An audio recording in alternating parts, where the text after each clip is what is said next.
minutes. Okay, so it can be very effective. Very cool. Okay. I don't want to interrupt your story. So no worries. For 2 months, and you're like, okay, this isn't working anymore because now I feel like I got a bigger purpose happening inside of me. Yeah. So I set off for what I thought would be 1 year. That turned into a 14-year backpack journey around the globe, during which time I met tons of amazing teachers and mentors. Personal growth, meditation, yoga, all that stuff. And I did spend a fair bit of time in Asia, Southeast Asia, and there's a lot of meditation and things that go on there. So I met tons of people out there, and in the end, my journey brought me back to, it was just time to, I was living in Hong Kong, and it was time to come back to North America, so I landed back in Canada, but I wasn't quite done, so then I set off to the United States, and that lasted for a few years, and part of that journey was I ended up at a place in North Carolina. It was a meditation center, and I wasn't even allowed to be on that property until you had learned their practice. So I got taken to a tree somewhere, taught the practice, and I was like, this is it. And I stayed for 3 years, and part of that was a 6-month meditation, which is a lot of time to spend in your own mind. Right. So I'm hoping they moved you away from the tree now. You're not by the tree anymore for 6 months. They gave me a bed, and they fed me meals. It was an amazing experience. All I had to do was my own laundry. So the rest of the time is pretty much meditation. We would have nightly gatherings where we would come together, and at that point we could speak about our experience. For the most part, it was fairly quiet and really just diving in and really learning about the conscious mind and the subconscious mind, and like you're talking, all the different things, the programming and different personalities, all because it all arises. As you can imagine, there's about 30 of us, a group of 30 of us doing this together. And amazing. That sounds like torture to me. Like that intimidates me, scares the crap out of me. I would think like 6 hours of meditation would scare me, but like 6 months of meditation sounds like I picture monks and that kind of thing. Yeah, it was. Yeah, for me. And when it finally ended, and we stayed on the property, we didn't go anywhere. And so after that time, and I was finally let out, we had gone to a grocery store, and I just remember like the lights and the colors and the number of different kinds of potato chips on the shelves. Like it was just this whole different world. So so I learned a lot about my mind during that time. Crazy. Okay, that's a lot. So I guess you're qualified. We'll talk to you. I guess we'll talk to you, Heather. You seem to know something. I know something. Okay, cool.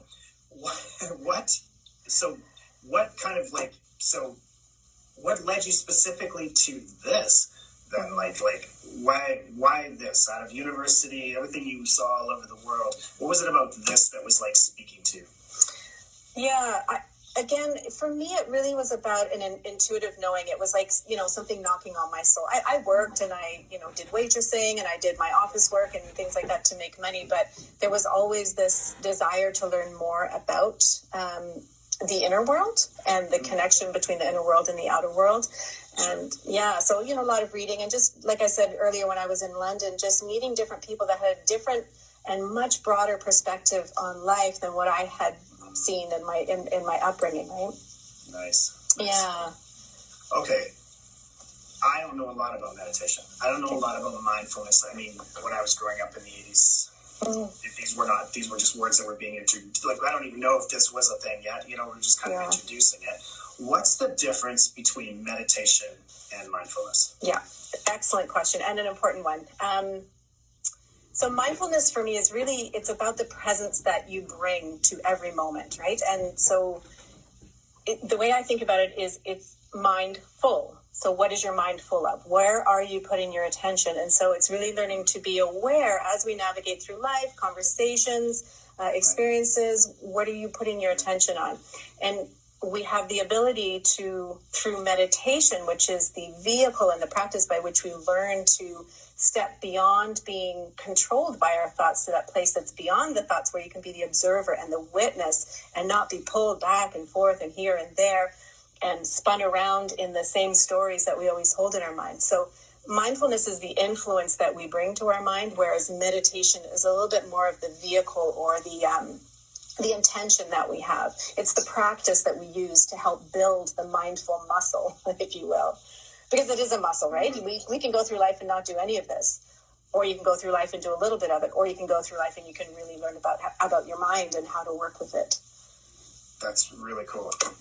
So like my mind is like, this is what's on my mind. Meditation is like, this is how I can start observing it, or this is how I can start moving it around, or this is how I can start like directing it, I guess, right? Yeah, and understanding that you are not the mental energy going through your head, right? Stepping back beyond that so that you can see you are the witness and the observer to all of the things that are going on, right? It's very different than being your thoughts.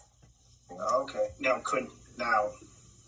of course, I do a lot of work in terms of like moving my mind to where I want my mind to go. Yeah. Being who I want to be. Like, yes. You know what I mean? Like this kind of feeling what I want to feel. And I got this whole approach about like controlling your thoughts, controlling your feelings, controlling your behaviors. Boom.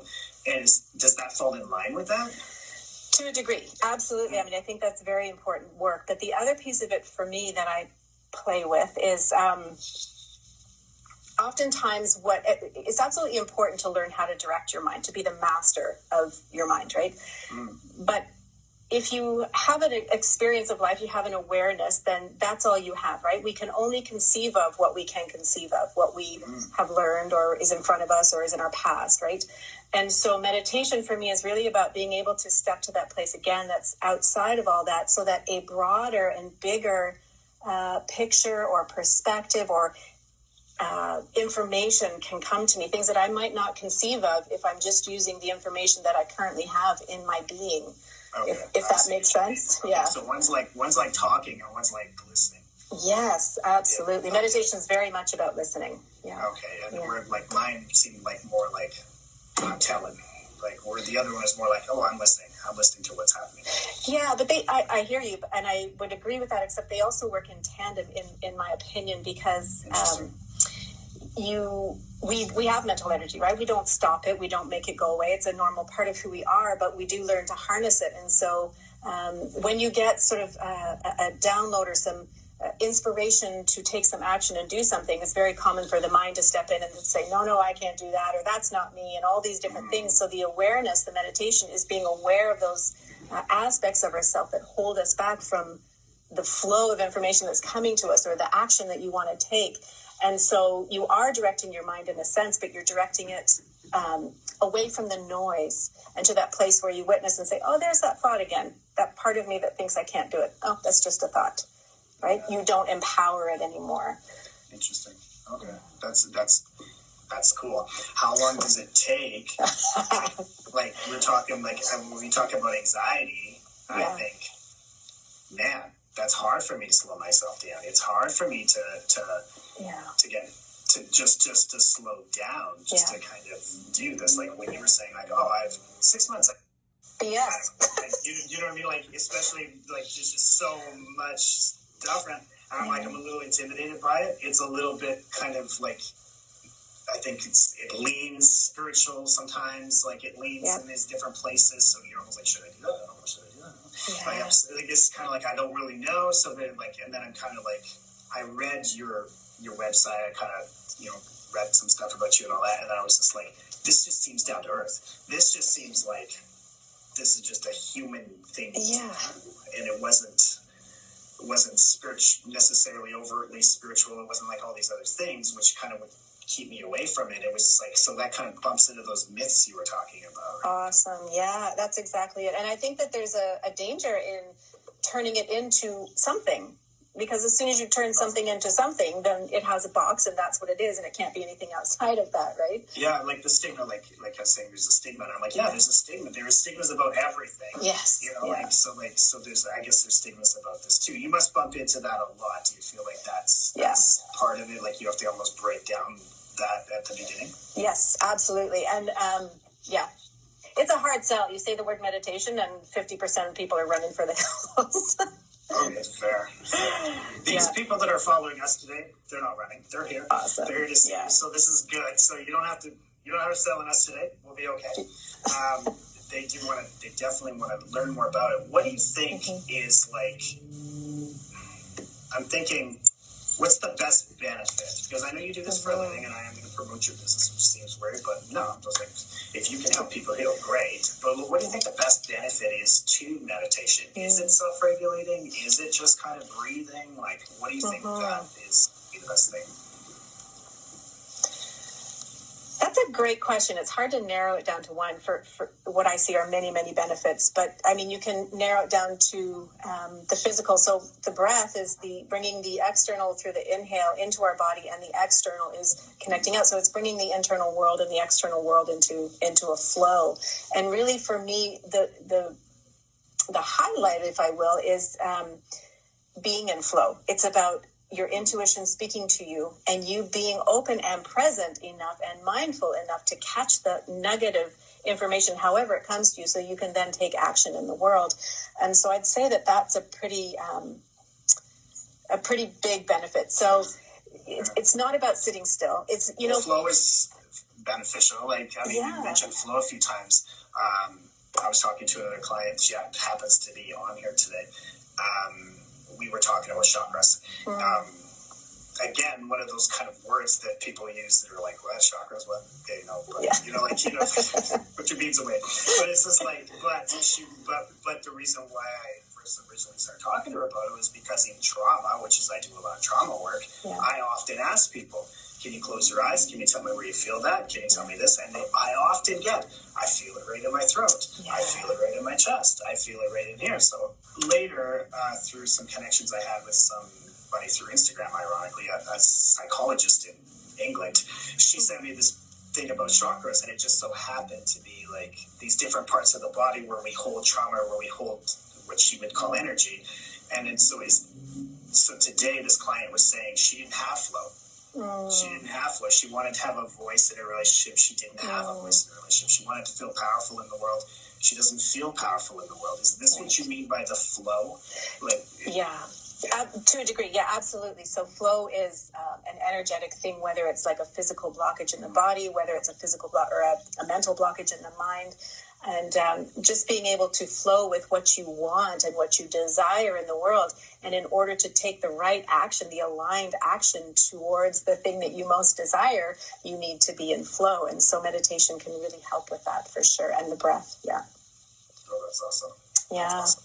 Okay, before we keep moving, does anybody got questions out there, guys? Some questions? Okay. What would you want us to know about this? Like, I know I want to give you a chance. I don't know how much time you need, but I want to give you a chance to demonstrate or walk us through breathing or kind of like, what do you want me to know about meditation or mindfulness? There's two things that I always like to make sure I convey, and one would be that it's really important to let go of the struggle and to let go of achieving a particular outcome, because mindfulness and meditation are about the moment, and your moment might be stormy. Your mind might be racing a million miles an hour, but it doesn't mean you're not meditating as long as you're pulling your awareness in, right? So there's really the letting go of the desired outcome and just being with what is, right? And then to accept what is by observing. So observing without judgment, observing without labeling, to just observe, to watch. And one key thing that I often ask people when we're learning meditation is when your mind is super, super busy and you're struggling, you don't want it to be busy, you want it to be calmer, is to ask the question, who is thinking these thoughts? And to step into the who is thinking. And to see that the mental energy is just like physical energy. You know, sometimes you're racing with energy, of so much energy in your body. Other days you're lethargic and you're tired, and your mind is different, right? Mm-hmm. And so you start off by saying, who is thinking these thoughts? And then that will help you to kind of like settle beyond the thoughts, right? So you're not being attached to them and spinning around with them.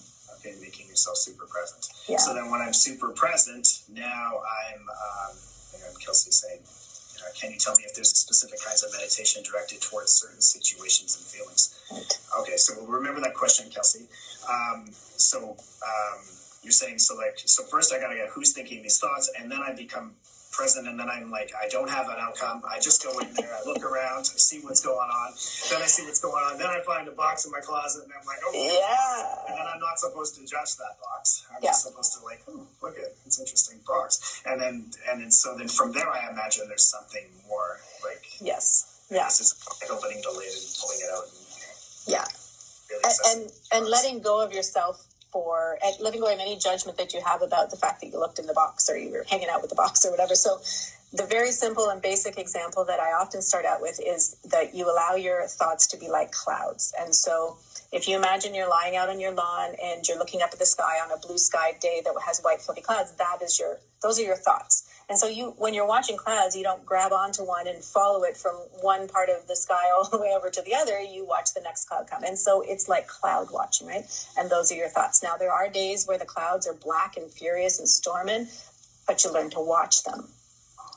You don't grab onto them and spin around in them. Having said that, we always do. So when you notice, that the key is that the moment you notice that you are thinking those thoughts, then you just bring your awareness back and you watch. And then you'll grab onto one and you notice, and then you bring yourself back and you watch. And there are different techniques for the watching. Breath work is a great one. So breathing in and breathing out, being aware of the inhalation and the exhalation. There are many fantastic guided meditations. You can do visualizations of your own, or again, guided visualization meditations. You can use mantras. Mantras are great for being a vehicle. I use mantras that you ride inward. Whenever I notice that my mind is really busy and engaged, I drop the mantra in, I settle in, and then I stay there until I don't. And then I notice, oh, wow, I'm way off here thinking again. But the key for me is that sometimes I like to think, oh, how did I get there? And then I'm like, oh, I did this. Oh, and then I thought about that. And that's just more thinking. So the key is whenever I notice I'm thinking, just to drop back in.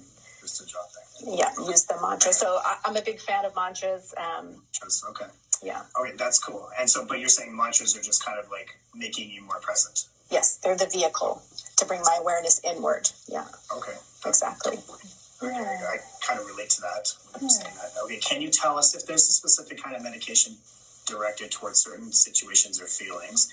And the next one, is there a difference in effectiveness between a guided meditation or just doing it yourself? I would imagine that if you're not good at it, a guided meditation is going to be helpful. Very helpful, yeah. Because that person can, it's sort of like internal family systems. If I'm doing that with the person, it's easier. If they do it at home, they come back and say, I tried. Yeah. And then they can't. It's a lot harder. What about the first one there? Is there specific kinds of meditation directing towards certain situations and feelings? Because, I mean, obviously I do trauma, depression, anxiety, different situations. Is there a way that I would do anxiety that would say, like, different than depression, or... It would really depend on the individual, but I do feel that for specific incidences, then guided meditations can be very powerful, because you can hone in on specific, like you talk about having different identities and personalities or different blockages in different parts of the body. You can choose guided meditations that focus specifically on those things. So I do think that can be very powerful. And leading into the other question, so there's so many different types of meditation. We are all different individuals, and we all have different kinds of days. My recommendation is always to try a bunch. See what feels right for you. Don't get attached to having only one. I use all kinds of different meditations. I don't have one that I have one that I use with my eyes open all the time. But for my sitting meditation, it can look very different depending on the day, depending on what's going on in my life. So I'm not, again, we like to have a box or a specific path or a thing that is it, right? That satisfies the mind. I need to understand, but often it's about flow, like we spoke about earlier. And so if your meditation needs to be different from one day to the next, that's okay. Interesting. Very interesting. Okay. Lex, she's asking Lex, I have another question. So Lex hasn't done her question yet. Something that's come up for me is like, allow your thoughts to be clouds. So I'm like, okay, allow your thoughts to be clouds, allow them just to go. And that is some way supposed to release something or tension or whatever. So now I'm thinking, okay, so it's my attachment to the cloud, it's my thoughts about the cloud that is actually causing me distress, is like, because the answer is, no, just look at the cloud and let it go. And then I'm like, okay, that's supposed to be healing or like make me feel good. So then it means the opposite is, so there's something that I'm doing with the cloud of thought that's actually hurting me, right? It depends. So sometimes meditation doesn't have to be to heal something. It can be, but it's not necessary. It's for me, it's a practice of becoming more and more and more aware in my daily life. So there may be a day where those clouds could be hurtful, but there are days when they're just benign clouds. And so again, it's really about being able to see the clouds for what they are, just mental energy. Interesting. Okay. Right? And so any type of trying to figure out whether the cloud's good or bad is more thinking. Interesting. Oh, yeah, okay. Fair. All right. I love this because it gives me a chance to kind of like, I'm also a very curious person, and I'm always rolling it around to try to like get all the different angles on it. So this is super helpful for me. Yeah, and they're great questions. I really appreciate it. Okay, I want to give you some time did you want to demonstrate something today? Did you want to talk about something today, like in terms of breathing or meditation or mindfulness? I want to give you time to do that. Did you have something for that? I can, if everybody would like to give a little try. Okay. Yeah. Range of different guides. Okay, they're talking about different apps that are out there. There are tons of apps, yeah. Okay, good question. What kind of app would you what kind of apps do you like? What kind of apps do you find helpful? I don't actually use apps. Oh. But I know there are tons out there, and I know that they work for people. I do lean personally towards the silent meditation more so than the guided I use for specific things and visualization. But when it comes to the practice of meditation, I'm breath and silence. For me, breath is really, it's so key to everything that we do. It's key to getting out of the fight or flight response. Is key to bringing the inner and the outer together. Is key to relaxing the muscles. So I go through a physical relaxation, wiggle my jaw, relax my eyes, remove the tongue from the roof of my mouth all the way down to my toes. That I do at nighttime from head to toe. In the morning, I do it from toe to head. So the opposite, I want to bring my energy back up. Oh, wow. And then from there, it's the silent meditation using my mantras.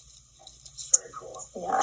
Very cool. Okay. I'm going to let you, I'm going to just say that like BC Contortion, which is your friend, Insight Timer. She was talking about Insight Timer. Some people were saying Sembello. Okay. Let's talk. So did you want to do something on breathing? Is that what I can, yeah, if there's interest, yeah. Yeah. Okay. So breathing, maybe kind of give us a demonstration of breathing or a demonstration of mindfulness or what would you like to do? Okay, I think we've kind of talked on mindfulness with regards to the clouds and learning how to watch.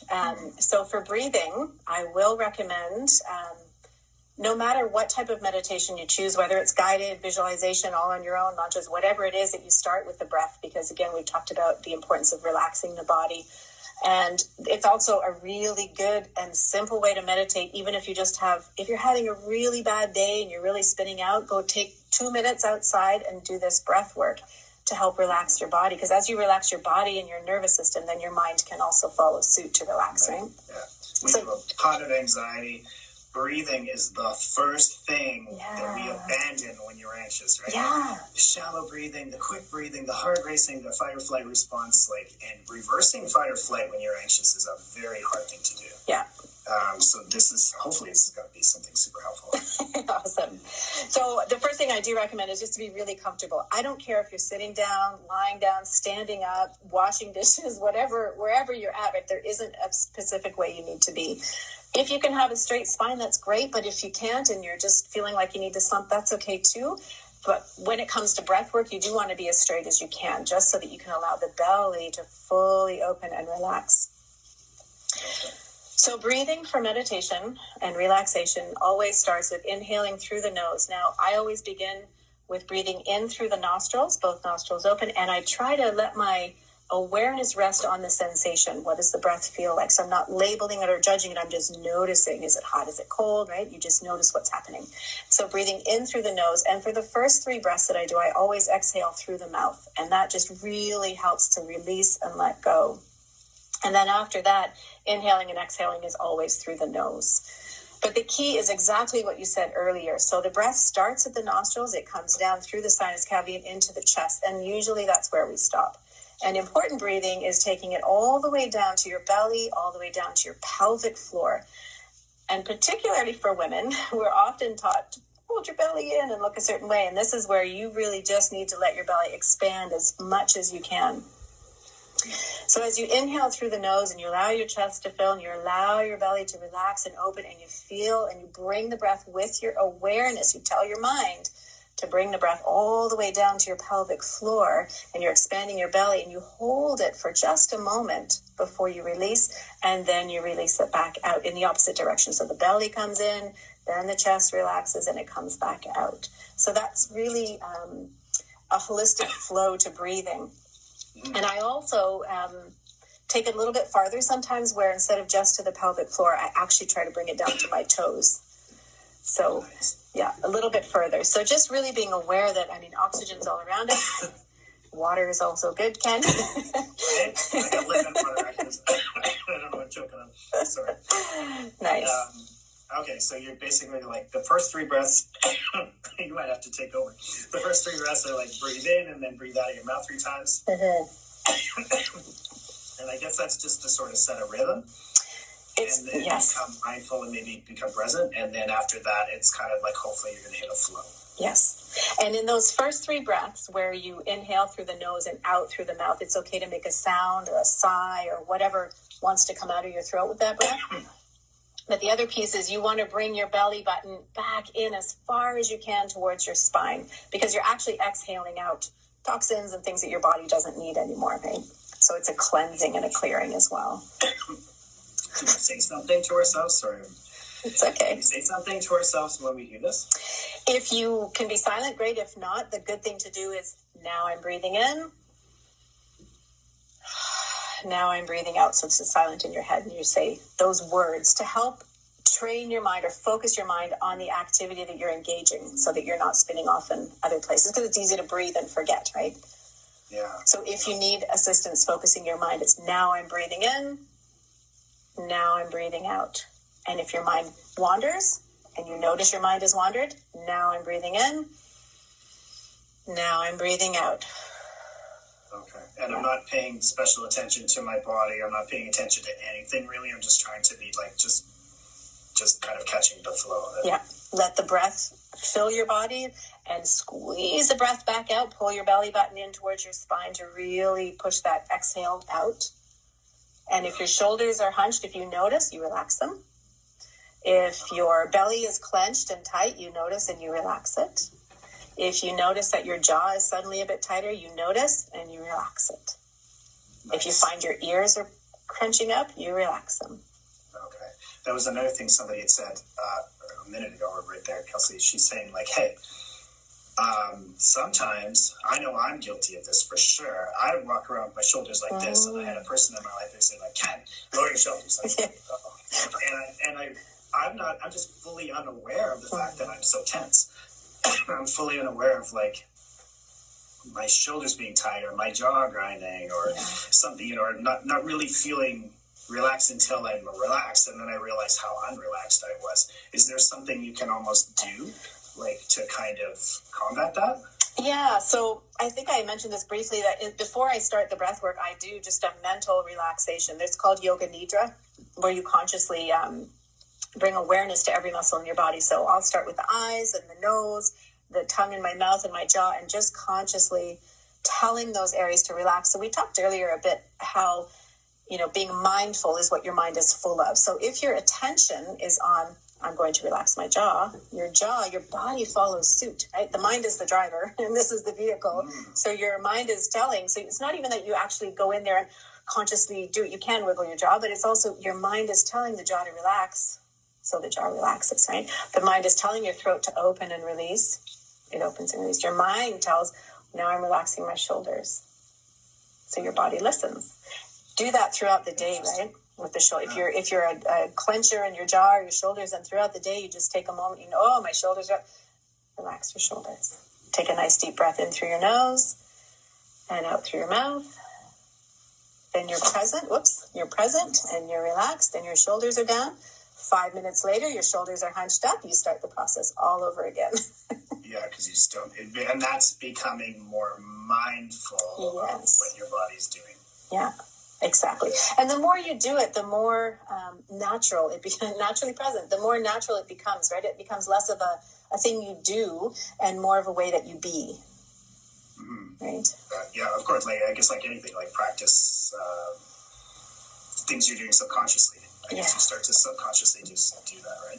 Exactly. And that's the other thing I didn't mention, that can come up when you start to meditate more intentionally is that subconscious programming can then be revealed. You can see your internal habits, your internal programs, your internal ideas and beliefs and identities you hold about yourself. They start to reveal themselves to you so that you can then make different choices. It's really about having choice about who you are and how you are in the world.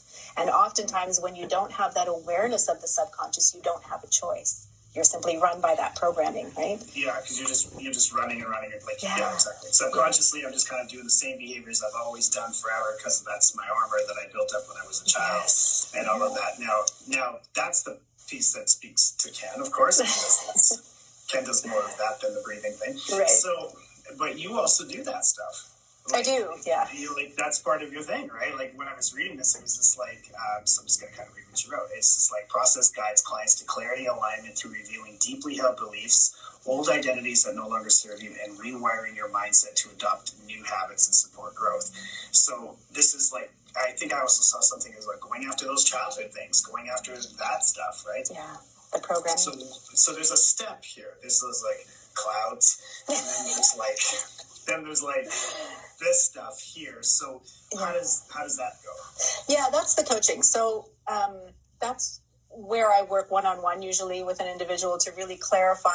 A lot of times there's just kind of like when I went on my journey, there's just a knowingness that I need to be doing something different, but you're not really clear on what that different is or how to get there. And so it's really a process of helping the individual to discover that for themselves, right? And that comes a lot through meditation. So that's always a part of the coaching that I do, because if you're not becoming aware of the internal programming, which I believe is, 95% of what we do, the actions that we take in the world is controlled by that. And so if you don't take the time to become aware of that or allow it to reveal itself, then it's really hard to make lasting changes to your habits and identities. Yeah. Very, very cool. Yeah. I love it. And seeing when a light bulb goes off, I don't do it. I just guide, right? And when a light bulb goes off, it's incredible. It's amazing. Right? Because there's like that sense of that sense of just being aware of something can actually help us just kind of shift. Yeah. Yeah. Right? Yeah. Make a big shift to do anything. Okay. That sounds very similar to when you do an internal systems, and when I get them to talk to like the little version of them, I say, what is he saying? And they often say something. It surprises me what they say to me, because they say stuff to me and I'm like, oh, I had to be so quiet. I had to be so focused on you to hear what you were saying to me for like years. And it's maybe something I've been carrying around with since I was a child. Is that kind of what you mean? Yeah, pretty much. Yeah. Okay, that's pretty fantastic. Yeah. Okay, I love that, because that's great. I can see that the sort of more of that healing piece to it. Definitely, yeah. How do you think people, do people typically respond to this, or do you find it's difficult for people to calm down? And when they come to you, does it take a while for them to get into it? It depends on the individual. I have had the experience where, because I have done so much of this, oftentimes it's so easy when I'm with you, but it's hard when I'm not. Yeah. Right? Not to toot my own horn or anything like that. It's just, that's where I put my focus, right? Yeah, of course. You can toot your, but it's okay. Yeah. I'll let you toot your. So for me, it's really about being able to impart the right tools for the person. And it's different for every individual. There isn't one path for any of us, right? We all have our own unique path to getting to where we want to go. But I do feel that meditation is really the key, because it's that awareness. And it's like I said earlier, you often have a nudging to do something, but getting your subconscious ideas and programming out of the way so that you can take aligned action helps you to get there a lot quicker than if you don't, right? Nice. Yeah. And when you start to see, that's the other piece of it, is when you start to do it and suddenly synchronicities start happening and you're moving, the old programming can come in and stop in your tracks, but you have tools to see, okay, that's the old program, that's the old me, but I'm choosing this me now, and you can make things happen a lot quicker. Right? Mm-hmm. Yeah, that's when we start making our changes, I guess, right? Yeah. And then we start like bouncing off of things outside of us, and maybe we don't jump right back into that like subconscious behavior type stuff. Yeah. Very, very neat. Thank you for taking the time to come and say that. Because it's like, you don't get a chance sometimes to just like tear it apart layer by layer by layer and just kind of be like, okay, what's this all about? What's going on? How does this help me? How does this, I know so much about this, like it's like, so it's kind of, it's, and you know, like I'm an old guy, you know, like born in 1970. I was raised in the 80s, so like this, me too. This would have been all like new agey kind totally. of stuff, right? And like, so typically speaking, we're always skeptical about those kind of things. It feels very vulnerable for a person that, you know, like, is, so like, I'd be very vulnerable to come to you and say, hey, I'm going to choose this over this kind of therapy. And now I'm a counselor, of course, and I'm like, okay, whatever, I'm good, I'm open for that. But it's nice to be able to break it down. It doesn't seem intimidating at all. It just seems very, it seems doable, you know, and beneficial. Okay, a couple questions for you. Yes. Do you have your own app that you do? Do you do groups? Do you do this online? I do this online. I used to do it face-to-face, but currently that's on hold. Right. So I do it online, and I do groups and individual both. And I am actually putting together a 6-week course. It's in process. I'm not quite sure when the launch will be for that. Okay. And I also, if I may, just started my very first episode has aired of the Naturally Present Life series. So in that I do speak a little bit, 10 minutes in the beginning about this type of work. And then I usually bring in different people that I interview so that they can share about their work related in this area as well. Nice. And now is that a podcast or is that on YouTube? It's both. The podcast is coming. Right now it's just on YouTube. Yeah. It's on YouTube. Okay. And that's under Naturally Present? Yes, that's right. Awesome. Yeah. Okay, I don't think there's any more questions that are popping up. I strongly feel like you really helped me a lot to at least understand it. In fact, to the point where I'm like, okay, I need to talk to you after this. I need to at least try this one time and kind of feel like that is one thing, like, I'm getting much better at being able to, like, talk my mind. You know, frontal lobe, high road, low road, you know, all of that stuff, all stuff they teach us in neuro books about trauma and all that. Right. But I still struggle occasionally with the body part of it. Right. You know, like, where depending on the day, if I had too much coffee or if maybe I didn't sleep or maybe I'm not feeling great, my self-esteem or whatever, my body is going off. Yeah. And it's my tummy and it's my breath. It's all of these things. So like this is something that kind of speaks to me because anxiety and trauma and stuff is such a full body experience. Right. I need something from my body, right? Yeah. I feel like this could like connect everything for me. So that's, to me, I feel like that really speaks to me. Awesome. Anything else that you wanted to say to anybody? Or what are your top 5? What was it? What were your top 5 things? Did we cover that? For the biggest one is the letting go of the desired outcome, right? Having it look a specific way. Okay, yeah. Yep. Acceptance of what is, acceptance of whatever it is that you're witnessing and observing within yourself, just being able to acknowledge, to see it, accept it, not label it. Doing the breath work, super key. The breath work. Yeah. Okay. And that's, again, throughout the day. It's not just when you've got your dedicated meditation time, but throughout the day, just noticing how am I breathing right now and being able to take those deep belly breaths at any given moment. So everything does relax, including your mind. Sure. I can see like a lot of people, like somebody came on here, a gentleman came on here, and I know he's all about business. He's all about like the business world. Right. But I'm like, actually, I think this could benefit people in the business world. You know, like I think this could benefit a lot of different people. Okay, how do people get a hold of you? Okay, yep, great question. Naturally Present, so I'm on Facebook, Instagram, a little bit on LinkedIn. I'm giving that one a try. And as I say, I just launched the new series on YouTube, all under Naturally Present. I do have a website. I actually build websites as well, and I love the websites I build for other people. I can't stand my website. But I do have one, and